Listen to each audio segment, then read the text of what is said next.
मेरे ससुर रोज रात को कमरे में फिटकरी लेकर जाते थे। जब उनको गए हुए कुछ देर हो जाती तो कमरे से आवाजें आना शुरू हो जाती थी। एक दिन मैंने चुपके से उनके कमरे में देखा तो मेरे पैरों तले से जमीन ही खिसक गई। मैंने देखा कि वो लड़कियों को, मेरा नाम मेनका है, मेरी शादी अनुज से 2 महीने पहले ही हुई थी। मेरे ससुराल में सिर्फ मेरा पति और मेरे ससुर थे। मेरी सास का देहांत हुए 2 साल हो चुके थे। एक दिन मैंने अनुज से कहा कि क्यों ना हम लोग माँ की याद में उनके नाम का एक स्कूल खुलवाएं, जिसमें हम गरीब बच्चों को शिक्षा दिलवाएंगे, जिससे हमें भी पुण्य मिलेगा और वो भी अनपढ़ नहीं रहेंगे। दरअसल मेरे ससुराल का गांव ज्यादा बड़ा नहीं था और ज्यादातर घर गरीब लोगों के ही थे। वहाँ पर सरकारी स्कूल ना होने की वजह से अक्सर गरीब बच्चे पढ़ाई नहीं कर पाते थे और किसी बड़े स्कूल में पढ़ने की उनकी हैसियत नहीं थी। तभी मेरी बातों से अनुज भी सहमत हो गए। अनुज सरकारी नौकरी करते थे और जमीन जायदाद भी अच्छे होने के कारण पैसों की कोई कमी नहीं थी। खैर, ऐसे ही कुछ दिन निकले। आज रविवार का दिन था, अनुज भी घर पर थे, इसलिए हम लोगों ने कहीं बाहर जाने का सोचा। पिताजी से पूछा तो उन्होंने कहा कि मेरी तबीयत ठीक नहीं है, आप लोग चले जाओ, मैं शाम को अपने दोस्तों के साथ अनाथ आश्रम हो आऊंगा। हम लोग उन्हें खाना वगैरह खिलाकर घूमने चले गए। शहर की काफी अच्छी जगह पर घूमने के बाद शाम को एकदम थक कर चूर हो गए थे। पिताजी के लिए खाना बनाया और उन्हें खिलाकर मैं और अनुज सोने चले गए। हम लोगों ने खाना नहीं खाया क्योंकि पूरा दिन बाहर आज नमकीन और स्वीट खा खा कर पेट भर चुका था। ऐसे ही दिन निकलते गए। अब हमारा स्कूल भी पूरी तरह बनकर तैयार हो गया। आज स्कूल का उद्घाटन था। पिताजी को ले जाया गया और रिबन कटिंग करवाई गई। मेरे मन में जितनी खुशी थी वो तो शायद ही किसी के मन में होगी, क्योंकि मैं हमेशा से खुले विचारों वाली रही हूँ और गरीब लोगों के लिए कुछ करने में तो मानो मुझे पूरी दुनिया की खुशी मिलती थी। आज अनुज ने भी मेरे साथ देकर मुझे सुकून के वो पल दिए जिनका मुझे हमेशा से इंतजार रहता था। फिर स्कूल का उद्घाटन हुआ। उसमें हम लोगों ने बड़े लोगों को आमंत्रित नहीं किया, जबकि उसी गांव के गरीब परिवारों को बुलाया। उन लोगों के चेहरे पर जो रौनक थी उसका तो अंदाजा लगाना भी मुश्किल था।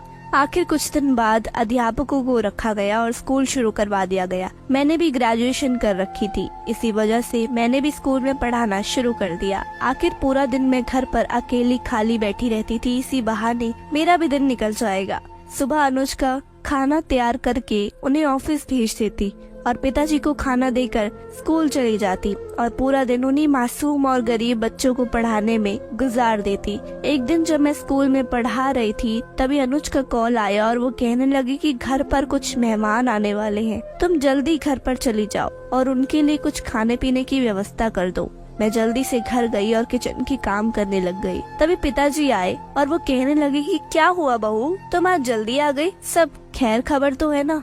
मैंने कहा पिताजी सब ठीक है, बस वो अनुज के कुछ मेहमान घर पर आ रहे थे तभी मुझे जल्दी आना पड़ा ताकि मैं चाय नाश्ते की व्यवस्था कर सकूं। फिर पिताजी अपने कमरे में चले गए और थोड़ी ही देर बाद अनुज के साथ उनके कुछ दोस्त घर पर आ गए। अनुज ने कहा कि जब मैं मनाली में पढ़ाई करता था तब ये लोग मेरे क्लास में थे, हमारी काफी अच्छी बॉन्डिंग थी। फिर जब मैं पढ़ाई करके यहाँ आ गया तो हमारी बातचीत होनी बंद हो गई। अब ये लोग यहाँ पर घूमने आए थे तो मुझे कॉल किया। मैंने फिर इन लोगों को हमारे घर पर ही इनवाइट कर लिया। उन लोगों ने चाय नाश्ता किया और कुछ देर बातें करने के बाद चले गए। जैसे ही रात का समय हुआ हम लोगों ने खाना वगैरह खाकर सोने की तैयारी कर ली। तभी मैंने देखा कि मेरे कमरे में पानी नहीं है, तो मैं पानी लेने किचन में आई। तभी मेरी नजर पिताजी पर पड़ी। उनके हाथ में फिटकरी थी और वो अपने कमरे में चले गए। जब मैं पानी लेकर वापस आई तो मैंने देखा कि उनके कमरे से चिल्लाने की आवाजें आ रही थी। मैं घबरा गई कि आखिर अंदर क्या हो रहा है। फिर मैंने सोचा कि ऐसे ही टीवी चल रहा होगा जिससे ऐसी आवाजें आ रही होंगी। मैं सोने चली गई। दूसरे दिन मैंने रात को देखा कि पिताजी आज फिर से हाथ में फिटकरी लिए अपने कमरे की ओर जा रहे हैं और जैसे ही उन्हें गए हुए कुछ ही देर हुई तो मैंने देखा कि आज फिर से वैसे ही आवाजें आ रही थी जैसे कल रात को आ रही थी। अब ये मेरा वहम नहीं था, मुझे पक्का यकीन हो गया कि कुछ न कुछ तो जरूर होता है अंदर। मैंने पूरी बात जानने के लिए खिड़की से झांकने की कोशिश करी, लेकिन खिड़की बंद होने की वजह से मैं अंदर कुछ देख ही नहीं पाई। लेकिन पिताजी की चिल्लाने की आवाजें मुझे साफ सुनाई दे रही थी। मैं डर सी गई कि कहीं पिताजी कुछ मुसीबत में तो नहीं, लेकिन थोड़ी ही देर बाद देखा कि वो अपने कमरे से बाहर आए। मैं वही एक पर्दे के पीछे छुप गई, जिसकी वजह से वो मुझे देख नहीं पाए। वो किचन की तरफ गए और पानी पीकर वापस से अपने कमरे में आ गए। मैंने सोचा कि ये सब बात अनुज को बतानी चाहिए, लेकिन मैं कमरे में गई तो वो सो चुके थे।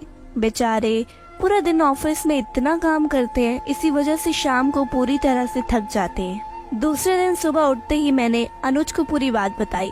मैंने अनुज से कहा कि परसों रात को जब मैं पानी लेने किचन में गई थी, तब मैंने पिताजी के हाथ में फिटकरी देखी जो वो अपने कमरे में लेकर जा रहे थे। जब मैं पानी लेकर वापस आने लगी तो मैंने सुना कि पिताजी के कमरे से उनकी जोर जोर से चिल्लाने की आवाज आ रही है। मैंने उस दिन तो जैसे तैसे टीवी चलने का सोच कर बात को टाल दिया, लेकिन यही बात कल रात को भी हुई। तभी अनुज ने मुझसे कहा, तुमने मुझे उसी टाइम क्यों नहीं बताया? मैंने कहा, मैं आपको आई थी बताने के लिए, लेकिन तब तक आप सो चुके थे। अनुज ने कहा, चलो हम पिताजी से पूछते हैं। तो मैंने अनुज को जाने से मना कर दिया और कहा कि हो सकता है उन्हें कोई दिक्कत हो, हमें ऐसे उनको मुंह पर जाकर नहीं पूछना चाहिए जिससे उन्हें कुछ शर्मिंदगी महसूस हो। पहले हमें पूरी बात जान लेनी चाहिए कि आखिर कारण क्या है। खैर, मैंने जैसे तैसे बात को टाल दिया और अनुज को ऑफिस भेज दिया। मैं भी स्कूल को चली गई, लेकिन स्कूल में आज मेरा पढ़ाई करवाने का बिल्कुल भी मन नहीं था।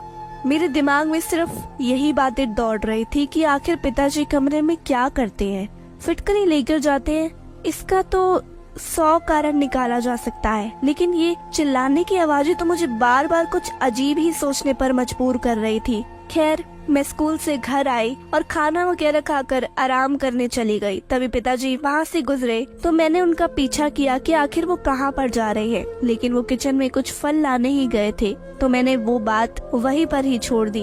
मैंने आज पूरा प्लान बना लिया कि आज देखते हैं कि शाम को पिताजी की आवाजें आती है या नहीं। शाम को मैं और अनुज पिताजी को खाना देकर कमरे में चले गए, लेकिन थोड़ी देर बाद मैंने बाहर आकर देखा तो पिताजी अपने कमरे में फिटकरी लेकर जा चुके थे और उनकी चिल्लाने की आवाजें आ रही थी। अब तो मैंने झट से अनुज को बुलाया और कहा कि देखो, आवाजें आ रही है। अनुज भागकर जाने लगे, लेकिन तभी पिताजी का दरवाजा खुल गया। मैंने अनुज को कमरे के अंदर खींच लिया। मैं नहीं चाहती थी कि पिताजी को शक हो कि हम लोग उन पर नजर रख रहे हैं। खैर, मैंने और अनुज ने विचार किया कि कल सवेरे होते ही हम पिताजी से इस बारे में बात करेंगे। जैसे तैसे सुबह हम लोगों ने पिताजी से पूछा कि पिताजी, आप किसी मुसीबत में तो नहीं है? पिताजी कहने लगी, नहीं तो, ऐसी तो कोई बात नहीं है, तुम लोगों को ऐसा क्यों लगा?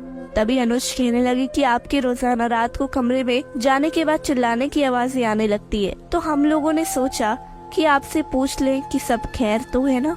तभी पिताजी कहने लगे कि हाँ, सब ठीक है। कई बार क्या होता है कि टीवी में कुछ हंसी मजाक का कार्यक्रम आ जाता है, जिसे देखकर मैं जोर जोर से हंसने लगता हूँ और आप लोगों को लगा कि मैं चिल्लाता हूँ। अब अनुज का वहम निकल चुका था, लेकिन मेरा नहीं, क्योंकि मैंने उस दिन खिड़की से उनकी आवाजें साफ साफ सुनी थी। ये उनके हंसने की आवाज नहीं थी, ना ही टीवी के किसी कार्यक्रम की, ये तो उन्हीं के चिल्लाने की आवाजें थी। मैंने अनुज से कहा कि पिताजी हमसे जरूर कुछ छुपा रहे हैं, वो टीवी की आवाज या फिर उनके हंसने की आवाजें नहीं थी। मैंने एक दिन खुद अपने कानों से खिड़की के पास खड़े होकर सुना है। अनुज ने मुझे बिठाया और कहा, अरे मेनका, तुम खामखा इतनी टेंशन लेती हो। अगर ऐसी कोई बात होती तो पिताजी हमें जरूर बताते। हो सकता है कि वो टीवी के कुछ कार्यक्रम की वजह से हंसने लगते हो और उनकी हंसने की आवाजें ऐसी ही है। अब बुजुर्ग जो हो गए हैं और तुम्हें ऐसा लगता होगा कि वो चिल्ला रहे हैं। तुम इतनी छोटी छोटी बातों को अपने दिमाग पर मत लिया करो। और हाँ, जल्दी से मेरा खाना लगा दो, मुझे ऑफिस के लिए लेट हो रहा है। मैं बेमन से अनुज के लिए खाना लगाने लग गई, क्योंकि मेरे दिमाग तो रह रहकर उसी बात पर जा रहा था कि पिताजी ने हमसे झूठ क्यों बोला और वो आखिर हमसे क्या छुपा रहे थे। खैर, कुछ दिन ऐसे ही निकल गए। एक दिन मैं स्कूल में बैठी थी, तभी मेरी माँ का फोन आया। उन्होंने कहा कि तुम्हारे भतीजा हुआ है, इसलिए 2 दिन के लिए तुम यहाँ पर चली आओ। मैंने ये बात घर आकर अनुज को बताई और कहा कि मुझे अपने मायके जाना है। तभी अनुज ने परमिशन दे दी और पिताजी से पूछा तो उन्होंने भी कहा कि हाँ, तुम चली जाओ। मैं अपने मायके चली गई और वहाँ 2 दिन तक फंक्शन एंजॉय किया और सब लोगों से हंस खेल कर बातें करी। इसी बीच मैं पिताजी की वो फिटकरी वाली बात पूरी तरह से भूल चुकी थी। मैंने 2 दिन बाद वापस आने की तैयारी कर ली। अनुज मुझे लेने के लिए चले गए। चाय नाश्ता करने के बाद हम लोग मेरे मायके से निकल गए और यहाँ पर आ गए। यहाँ आकर मैंने देखा कि पिताजी अपने कमरे में थे। हमें आने में काफी देर हो चुकी थी। अनुज नहाने चले गए और मैं खाना लगाने चली गई। तभी मैंने सुना कि आज फिर से उनके कमरे से आवाज आ रही थी। शायद पिताजी को पता नहीं लगा कि हम लोग आ गए हैं। मैं उनके कमरे के पास गई, तब तक उनकी आवाजें बंद हो चुकी थी। अब तो मुझे पूरा शक होने लगा था कि पिताजी कुछ न कुछ तो अंदर जरूर कर रहे हैं। मैंने अनुज को इस बार कुछ नहीं बताया क्योंकि अनुज मेरी बातों पर विश्वास करने वाले नहीं थे। आखिर वो तो मुझे समझा कर बिठा देते और कहते कि तुम्हें वहम हुआ है। मैंने प्लान बनाया कि आखिर पता तो करूं ताकि पूरी सच्चाई सामने आए। मैंने दूसरे दिन सब जानने का सोचकर हम खाना वगैरह खाकर सो गए। दूसरे दिन मैंने सोचा कि आज मैं पिताजी के कमरे में छुपकर सब कुछ देखूंगी कि आखिर उनके कमरे में क्या होता है। शाम का समय हुआ। अनुज जब सो गए तो मैं पिताजी के कमरे में जाकर चुपके से उनके कमरे के एक कोने में छुप कर बैठ गई। कुछ देर बाद जब पिताजी कमरे में फिटकरी लेकर आए तो मैंने देखा कि वो एक कपड़े में फिटकरी को डालकर एक भारी चीज से उसकी ठुकाई कर रहे हैं और उसे पीसकर एकदम बुरादे जैसा बना लिया था। फिर उसमें उन्होंने कोकोनट का तेल डाला और उसका एक लेपन जैसा तैयार किया। उस लेपन को वो अपने पूरे शरीर पर लगा रहे थे। जैसे ही वो अपने पूरे शरीर पर लगाए जा रहे थे वैसे ही उनकी जोर जोर से आवाजें आ रही थी, जैसे वो दर्द के मारे कर रहा रहे हो। मुझे बहुत दया आई कि पिताजी को बहुत दर्द हो रहा है। मैं बाहर निकल कर उनसे सब बात पूछती हूँ, लेकिन मेरे पाँव रुक गए क्योंकि मैं आखिर तक सब कुछ जानना चाहती थी। जैसे ही पिताजी ने पूरे शरीर पर वो लेपन किया तो उनकी दर्द के मारे जान निकल जा रही थी। कुछ देर रखने के बाद उन्होंने उस लेपन को एक और कपड़े से हटाया और डस्टबिन में डाल दिया। फिर वो पानी पीने के लिए किचन में चले गए। मैं वहाँ से बाहर निकली और अपने कमरे में चली गई। दूसरे दिन मैंने अनुज को ये सारी बातें बताई। अनुज ने पहले तो मुझे डांटा कि ऐसे किसी के कमरे में चोरी छुपके जाना गलत बात है। मेनका, अगर तुम्हें पूरी बात पता लगानी ही थी तो मुझे भी बता देती, हम दोनों चलते। लेकिन मैंने अनुज को जैसे तैसे समझाया कि आपने पहले भी मेरी बात पर विश्वास नहीं किया था, आप मुझे समझा बुझा कर वहीं छोड़ देते। लेकिन जब तक मैं उनके कमरे में नहीं जाती तो हमें आखिर तक पता ही नहीं चलता कि पिताजी किस समस्या से जूझ रहे हैं। मैंने अनुज से कहा कि कोई तो बात जरूर है अनुज, पिताजी फिटकरी का लेपन बनाते हैं और अपने पूरे शरीर पर लगा लेते हैं। पता नहीं उन्हें क्या दिक्कत है, और जैसे ही वो अपने शरीर पर लगाते हैं तो दर्द के मारे कर रहा उठते हैं। अनुज ने कहा कि चलो हम पिताजी से अभी बात करते हैं। हम लोग पिताजी के कमरे में गए और कहा कि पिताजी आपको क्या समस्या है, आप फिटकरी अपने शरीर पर क्यों लगाते हो। पिताजी एकदम से सुनकर चौंक से गए, जैसे वो नहीं चाहते थे कि हमें इस बारे में कुछ पता चले। मैंने पिताजी से कहा कि मुझे आप माफ कर दीजिए, मैंने कल रात आपके कमरे में छुपकर आपको देख लिया था। मैं क्या करती, हर रोज मैं आपके चिल्लाने की आवाजें सुनती तो मेरे मन में तरह तरह के वहम पैदा हो रहे थे कि आखिर आप कमरे में क्या करते हो। इसी सच्चाई को जानने के लिए मुझे कमरे में छुपना पड़ा। तभी पिताजी की आंखों में आंसू आ गए और वो कहने लगे कि बहू, कुछ दिन पहले मेरी तबीयत खराब हो गई थी। मैं डॉक्टर के पास गया। डॉक्टर ने मुझे कहा कि आपको चमड़ी का रोग है, जो आपके नारियल का तेल और फिटकरी पीस कर लगाने से ही जाएगा, क्योंकि मेरे पूरे शरीर में उस रोग की वजह से धब्बे जैसे पड़ने लगे थे और पूरे शरीर में दर्द रहता था। तभी अनुज बोल पड़े कि पिताजी, आपने मुझे इस बारे में क्यों नहीं बताया, हम आपको बड़े से बड़े डॉक्टर के पास चेकअप के लिए लेकर जाते। तभी पिताजी ने कहा कि बेटा, तुम ऑफिस के काम में इतने व्यस्त थे और बहू भी स्कूल में पढ़ाने जाया करती थी, तो मैंने तुम लोगों को परेशान करने का नहीं सोचा।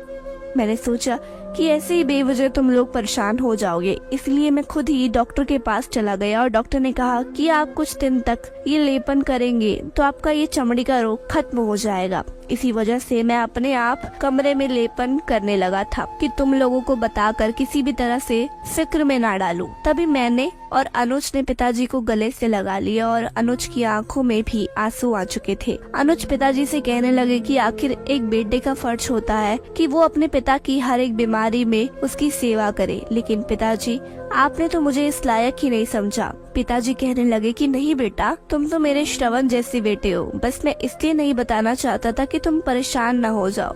तभी अनुज ने कहा कि आप तैयार हो जाओ, हम आपको बड़े से बड़े डॉक्टर के पास इस चमड़ी रोग का इलाज करवाने लेकर जाएंगे और आज से आपकी पूरी सेवा मैं खुद करूँगा। पिताजी ने हम दोनों को फिर से गले लगा लिया। अब मेरे मन से भी वहम निकल चुका था कि आखिर मैं पिताजी के ऊपर किस तरह का शक कर रही थी। खैर, हम लोगों ने पिताजी को बड़े से बड़े हॉस्पिटल में ले जाकर गए और उनका इलाज करवाया। अब हम लोगों के मन में से सारी शंकाएं दूर हो चुकी थी। मुझे भी पछतावा हो रहा था कि मुझे पूरी बात जाननी चाहिए थी और बार बार पिताजी से पूछते रहना चाहिए था कि उन्हें कोई दिक्कत तो नहीं है।